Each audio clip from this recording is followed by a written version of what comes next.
I still remember the day I met him, as if the memory were carved into my skin. It was at a small coffee shop in downtown Seattle, a place I used to go when I needed a quiet corner to think. The rain was drizzling, the streets slick with reflections of neon signs, and I was seated near the window, my laptop open but my mind wandering. He walked in like he belonged there, even though I could tell he was new to the city. There was something about him that immediately pulled me in, a quiet confidence, the kind that doesn't need to speak loudly to be heard. We started talking that day. Small talk at first, about the weather, the books on the shelves, the smell of roasted coffee beans. He had this easy way of making me feel understood, like I'd been searching for someone who could just get me without explanations. I wasn't looking for love, I told myself that over and over, but he slowly made me forget that I had promised myself to stay cautious. Our connection grew quickly. He was attentive, funny, charming in a way that felt effortless. He remembered small details about me that no one else had ever cared about. My favorite book, the way I liked my coffee, the songs that always made me tear up. At first it felt like magic. Like I'd finally met someone who could see all the pieces of me, and still want me. But looking back, that's exactly what he wanted. To be the person who saw me, who held my heart in his hands, who slowly rewrote my sense of reality. Not with fists, not with overt cruelty. He was patient, subtle, methodical. I wouldn't even recognize the manipulation until years later, when I was so tangled in it that untangling myself seemed impossible. The first few months were intoxicating. He made me feel alive in ways I hadn't before. We'd stay up until 3 a.m., talking about dreams, fears, childhood memories. He'd kiss my forehead and tell me I was perfect in all my messiness, and I'd melt into him, convinced I'd found someone who truly loved me. Friends and family loved him too, which only made it harder to question him. But soon the first cracks appeared. They were small, almost invisible. A casual remark about my outfit that made me second-guess myself. A comment about my friends that made me feel guilty for spending time with them.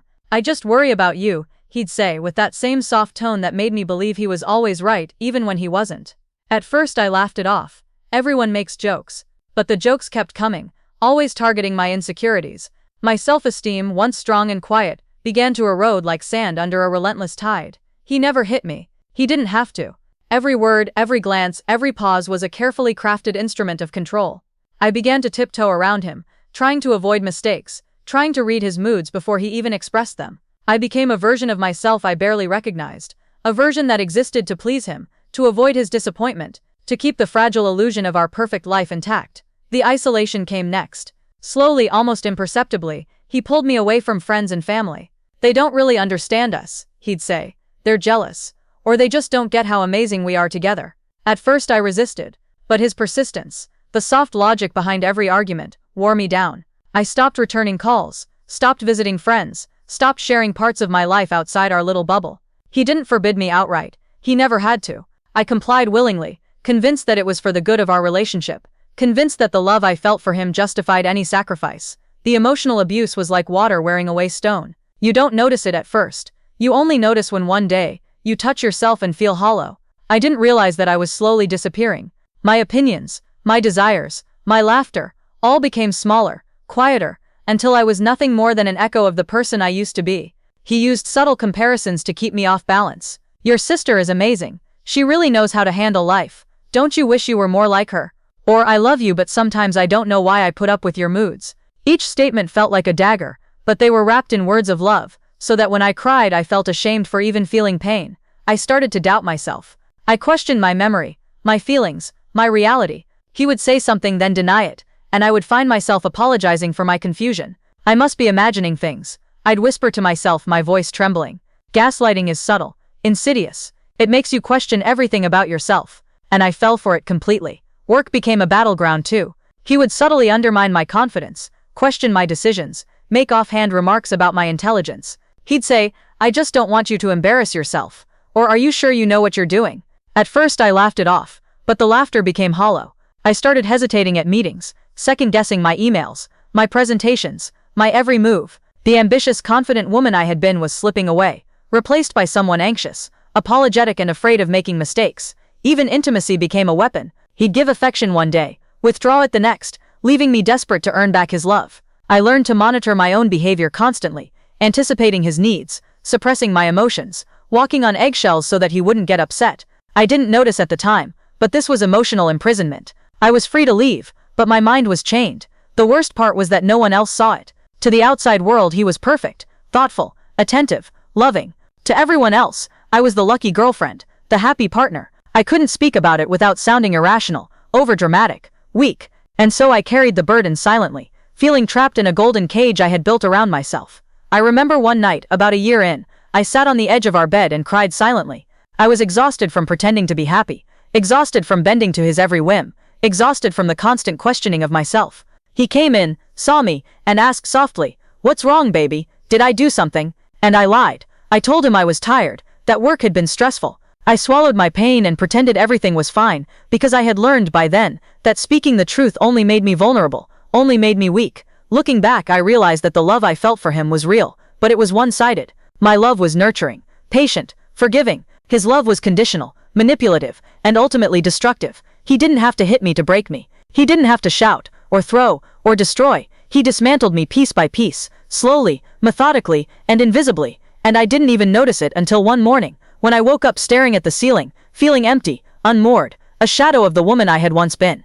I had been broken for a long time before I recognized it, and by then, it felt impossible to fight back. That's when I realized something terrifying. Love doesn't always heal. Sometimes, love can be the thing that slowly destroys you, disguised as tenderness, wrapped in soft words, hidden behind smiles that never reach the eyes. I didn't know then how long it would take to reclaim myself, or if I could at all. All I knew was that I had to start noticing the cracks, the slow erosion of my soul, and I had to find a way to survive, even if surviving meant leaving someone I had loved with every fiber of my being. By the time I realized how deeply I was entangled, it was almost too late. My world had shrunk to the size of our apartment, our routines, his moods. Friends who used to call or text no longer reached me, and if I reached out, he would frown and say, "You're always busy with them. Don't you want to spend time with me?" And I would apologize, feeling guilty, as if my need for friendship were a crime. He had this way of making everything about him, making me feel responsible for his happiness. If he was quiet, I tiptoed. If he was cheerful, I tried to mirror it, even if I didn't feel like it. I was constantly scanning his expressions, listening for subtle cues, predicting the weather of his moods like a weather app for a man whose storms I could never control. Work became unbearable. I was a shadow of my former self. My ideas at meetings, once bold and innovative, were now tentative and hesitant. Every suggestion I made, I filtered through the mental lens of, would he approve? Would he think I'm competent? Even at home, I felt incompetent. He would casually point out my mistakes, the laundry done incorrectly, dinner served cold, or a minor scheduling error, and I would shrink. "I'm sorry" became my default response. My identity was eroding, replaced by constant self-reproach. I remember one evening, sitting alone on the balcony with a glass of wine, thinking about my life before him. I remembered laughter, genuine laughter with friends who didn't judge me, nights filled with creativity and dreams. I remembered confidence, the kind that made you walk into a room and feel like you belonged. But those memories felt distant, almost unreal, like fragments from another life, and I longed for them fiercely, even as I buried that longing under layers of obligation and fear. The gaslighting became more intense over time. He would say something hurtful, then deny ever saying it. "I never said that. You're imagining things again," he would whisper, his tone calm like a teacher correcting a student. And I would question myself. Did I imagine it? Was I too sensitive, too emotional? The more he did this, the more I doubted my own mind. He also controlled the little things, my clothing choices, my social media posts, even the books I read. "Why would you post that? People will think badly of you," he'd comment casually, as if he were protecting me. I began to monitor everything I did, not out of desire, but out of fear. Fear that I would provoke his anger, fear that I would disappoint him, fear that my very existence could be judged and found wanting. There were moments when he was loving, when he kissed me, held me, whispered that I was the most important person in the world. Those moments were intoxicating, and I clung to them. They were the bait that kept me trapped. The love I craved was served in fragments, and I became addicted to it. I convinced myself that if I just tried harder, loved him more, was perfect, the cracks would close, the storms would stop, but they never did. One night, after a particularly tense day, I cried silently in the bathroom, while he watched TV in the next room. I had tried to speak to him about my feelings, to explain how exhausted and small I felt. "You're overreacting," he said. "I just want you to be happy. Why are you making this so dramatic?" And I believed him. I apologized again, feeling like the problem wasn't him, but me. I started noticing physical symptoms of stress, headaches, stomach aches, trouble sleeping. I would lie in bed next to him, my mind racing, feeling simultaneously desperate for his approval and terrified of provoking him. My own body became a battleground. I ached in places I hadn't known a heartache could reach. The isolation worsened. He subtly mocked my friends and family in front of me. "They don't really care about you." "I care about you," he would say, so gently that I believed him. Phone calls with friends became shorter, less frequent, until I no longer had a safety net. I felt like I had nobody left but him, and he was the one breaking me. Even my sense of time warped. Days blended together in a haze of his moods, his small criticisms, my attempts to stay invisible. I had forgotten what it felt like to make decisions freely, to speak without self-censoring, to live for myself. My existence became about avoiding his disapproval, preserving a fragile peace that was always just out of reach. I remember a dinner party we attended, a rare social event I had once loved. I smiled, laughed, tried to engage in conversation, but he leaned in close and whispered, "You're so fake. Why do you pretend to be happy?" My laughter faltered. I felt exposed, humiliated. The warmth of connection I had once felt with others vanished. I realized in that moment that I had become someone entirely different from the woman I used to be. Someone small, timid, fearful, and invisible. There were moments of terror too. Not fear of him hitting me, but the quiet terror that my life had become a cage of my own making. I felt trapped, suffocated, and powerless. I wanted to run, to scream, to reclaim myself, but the emotional chains were so strong that even thinking about leaving made me feel guilty, selfish, ungrateful. One morning I woke up in a panic. I realized I couldn't remember the last time I had done something just for me. Even hobbies, even walks in the park, even reading a book felt tinged with anxiety. I was so consumed with keeping him happy, with surviving his moods, that I had completely disappeared. I started keeping a journal in secret. Tiny entries about how I felt, what I thought, who I used to be. Writing became my lifeline, a whisper of my true self I had buried. I could see in black and white the slow erosion of my spirit. I began to recognize patterns, the subtle manipulation, the emotional cruelty that I had excused for so long. And yet, leaving felt impossible. I was trapped by love, by habit, by the fear of being alone. I rationalized, justified and excused. He's not hitting me. He's not cheating on me. He's not outwardly cruel. I'm just being too sensitive, I told myself endlessly. But deep down I knew something was very wrong.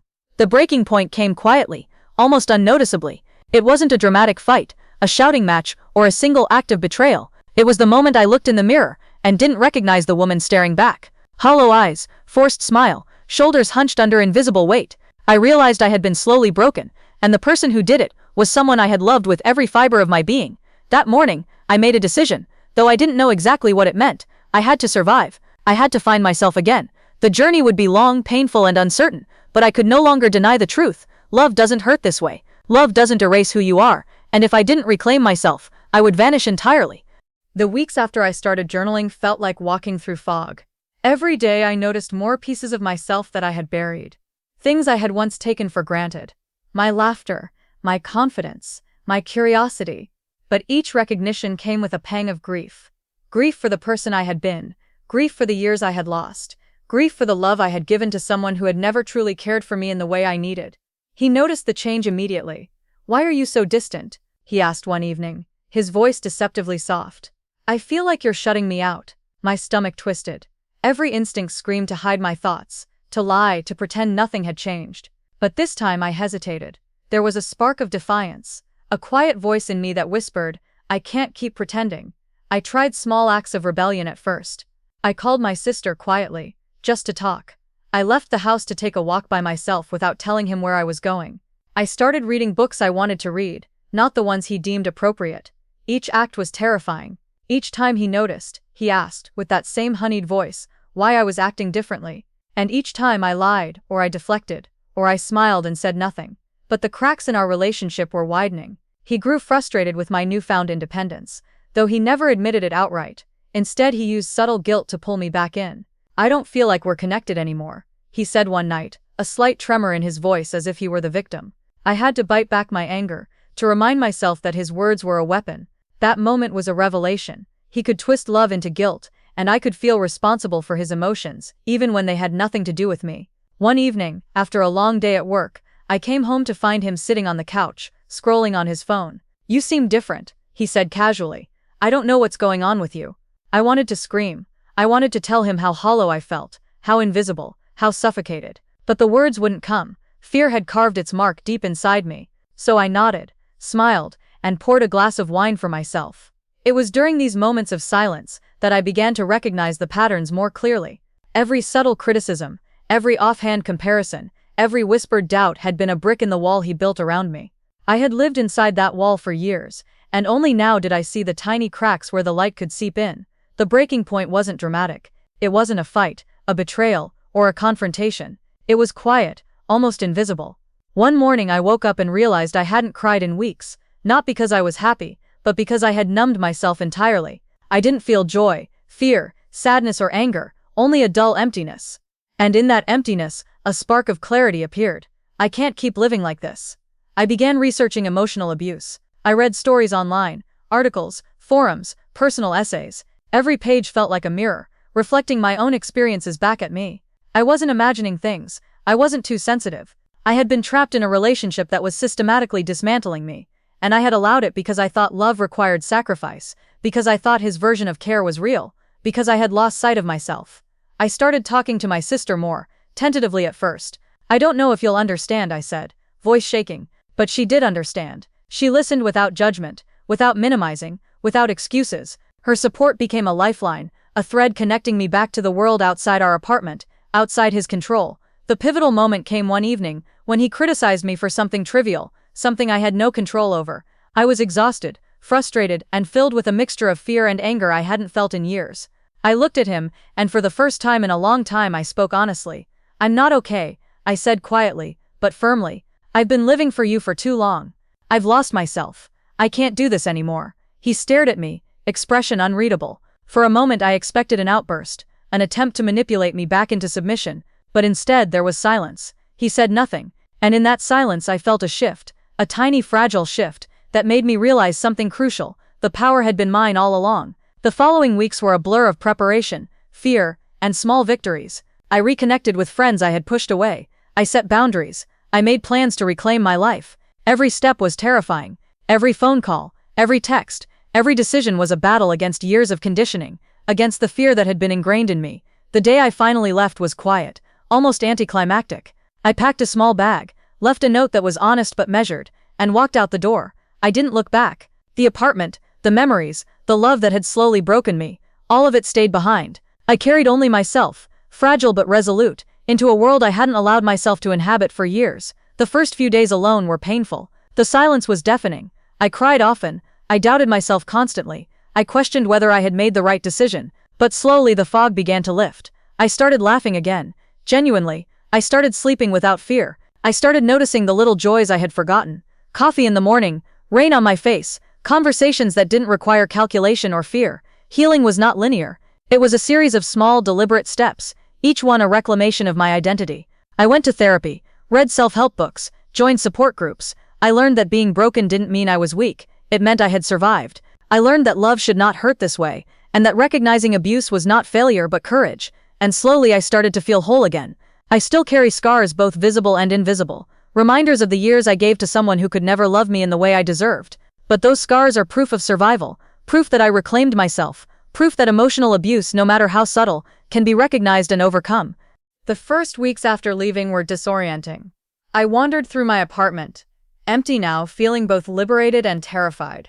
I had escaped, yes, but freedom felt strange when you had spent so long confined, not by walls but by someone else's control, someone else's definition of who you should be. I realized that escaping the apartment was the easy part. Escaping the mindset, the habits, the ingrained fear, that was the true challenge. I started therapy, something I had resisted for years, convinced that no one could understand what I had endured. But sitting in that quiet office, pouring out my story to someone trained to listen without judgment, felt like breathing for the first time after being underwater. I didn't need to rationalize my feelings, didn't need to apologize for crying, didn't need to excuse myself for being hurt. I was allowed to exist fully, just as I was. Small victories became my anchors. I cooked meals for myself, and didn't second-guess whether they were good enough. I started walking in the park, listening to music, feeling the sun on my face without guilt. I reconnected with old friends, and this time I didn't apologize for needing them. I laughed more than I had in years, and each laugh felt like reclaiming a piece of my soul. The healing was not linear. Some days I would feel pangs of guilt, sadness, or shame. Memories of him would surface unexpectedly, his soft voice, the way he held me, the things he said that had once made me feel loved. And every time I reminded myself, those moments were tools of manipulation. Love is not a weapon. Love does not break you slowly until you don't recognize yourself. I also learned to recognize the lingering effects of emotional abuse, the self-doubt, the fear of asserting my needs, the tendency to people-please. I worked on boundaries, practiced saying no, and reminded myself daily that my feelings, my opinions, my desires mattered. I wasn't wrong for surviving. I wasn't weak for leaving. I was brave. Writing became my refuge. I poured everything into my journal, capturing both the pain and the progress, until the blank pages felt like a mirror of my growing strength. I started to see myself clearly again, a woman who had been bent and broken, yes, but also one who had endured, who had fought, who had chosen herself. I started dating again eventually, cautiously, and with more awareness than ever before. I observed, questioned, and reflected on my instincts. I no longer let charm or charm alone dictate trust. I looked for respect, kindness, consistency, and emotional safety, because love, true love, should never hurt this way. I also became an advocate, quietly for friends and acquaintances who might be trapped in similar situations. I shared my story selectively, offering insight, empathy, and validation. The experience that once silenced me became a tool for connection, a way to prevent others from feeling as isolated and invisible as I had. Months passed, and then a year. I could finally say his name without trembling, without reliving the fear. I could look in the mirror and smile genuinely at the reflection. I had learned that survival is not just escaping physical danger, it's reclaiming your mind, your heart, your identity. I realized that the love I had given him wasn't wasted. It had shown me the depth of my own capacity to care, to feel, to endure, but it also taught me that love without respect is not love at all, and that the person who truly deserves your heart is the one who lifts you up, not the one who dismantles you piece by piece.